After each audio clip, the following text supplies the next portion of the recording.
Congress M P Sasi തരൂരിനെ ബി.ജെ.പിയിലേക്ക് സ്വാഗതം ചെയ്ത് പത്മജ വേണുഗോപാൽ.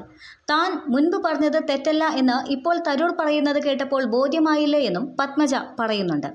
തരൂരിനെ ബി.ജെ.പിയിലേക്ക് സ്വാഗതം ചെയ്യുന്നു, പക്ഷേ അദ്ദേഹമാണ് അന്തിമ തീരുമാനമെടുക്കേണ്ടതെന്നും പത്മജ കൂട്ടിച്ചേർത്തു. കെ.പി.സി.സിയുടെ പല യോഗങ്ങളിലും ഞാൻ പോകുന്ന വേളയിൽ ശശി തരൂരിനെ കാണാറില്ല, വിളിച്ചിട്ടില്ല എന്നാണ് മറുപടി ലഭിക്കാറ്. വർക്കിംഗ് കമ്മിറ്റി അംഗമാണ് തരൂർ. എന്നിട്ടും ഒരു പരിപാടിക്കും തരൂരിനെ പങ്കെടുപ്പിക്കില്ല. കോൺഗ്രസുകാർ അയിത്തം പോലെ അദ്ദേഹത്തെ അകറ്റി നിർത്തുന്ന രീതിയാണ് ഉള്ളതെന്നും പത്മജ പറഞ്ഞു. ഏത് പാർട്ടി വേണം എന്നത് തീരുമാനിക്കേണ്ടത് ശശി തരൂരാണ്. ഇനിയും കോൺഗ്രസിൽ തരൂർ തുടരുന്നതിൽ കാര്യമുണ്ടെന്ന് തോന്നുന്നില്ല. അത്രമാത്രം അദ്ദേഹത്തെ അപമാനിച്ചിട്ടുമുണ്ട്, അങ്ങോട്ടും ഇങ്ങോട്ടും ആരോപണങ്ങൾ പറഞ്ഞിട്ടുമുണ്ട്. ശശി തരൂരും കോൺഗ്രസ് നേതാക്കളും പരസ്പരം കലഹിച്ചു. പക്ഷേ ശേഷം മുകളിൽ നിന്നും കണ്ണുരുട്ടിയപ്പോൾ എല്ലാവരും വാലും ചുരുട്ടി പിന്നോട്ട് പോയി. ഇതാണ് തനിക്ക് മനസ്സിലായതെന്നും ഇതെല്ലാം സ്ഥിരമായ കാര്യമാണ് എന്നും ഇപ്പോൾ മുഖ്യമന്ത്രിമാർ എത്ര പേരാണെന്നും എല്ലാവരെയും മുഖ്യമന്ത്രിയാക്കേണ്ടി വരുമെന്നും പത്മജ വേണുഗോപാൽ വിമർശിച്ചു. അല്ലെങ്കിൽ മറ്റുള്ളവർ പാലം വലിക്കുമെന്നും പത്മജ പരിഹസിക്കുകയും ചെയ്തു.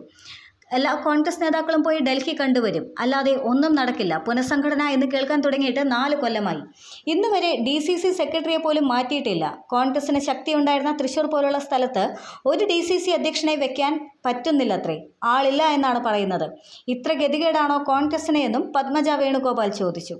ബി.ജെ.പിയിലേക്ക് ക്ഷണിച്ച പത്മജയുടെ വാക്കുകൾ ശ്രദ്ധയിൽപ്പെടുത്തിയപ്പോൾ ശശി തരൂർ എന്നാൽ ചിരിക്കുക മാത്രമാണ് ചെയ്തത്. എന്താണ് നിങ്ങൾ പറയുന്നത് എന്ന് മനസ്സിലാകുന്നില്ല, എല്ലാം ഞാൻ കഴിഞ്ഞ ദിവസം പറഞ്ഞു കഴിഞ്ഞു എന്നും ആദ്യം ഞാൻ പറഞ്ഞ പോഡ്കാസ്റ്റ് ശ്രദ്ധയോടെ കേൾക്കൂ എന്നും ശശി തരൂർ മാധ്യമങ്ങളോട് പ്രതികരിച്ചു. തെരഞ്ഞെടുപ്പ്, ശശി തരൂർ ഉൾപ്പെടെയുള്ള വിവാദങ്ങൾ ചർച്ച ചെയ്യുന്നതിന് വേണ്ടി കേരളത്തിൽ നിന്നുള്ള കോൺഗ്രസ് നേതാക്കളെ ഹൈക്കമാൻഡ് ഡൽഹിയിലേക്ക് വിളിപ്പിച്ചിരുന്നു. കെ.പി.സി.സി അധ്യക്ഷൻ കെ. സുധാകരനെ മാറ്റുമെന്ന പ്രചരണം ശരിയല്ലെന്ന് കോൺഗ്രസ് നേതാക്കൾ പറയുകയും ചെയ്തിരുന്നു.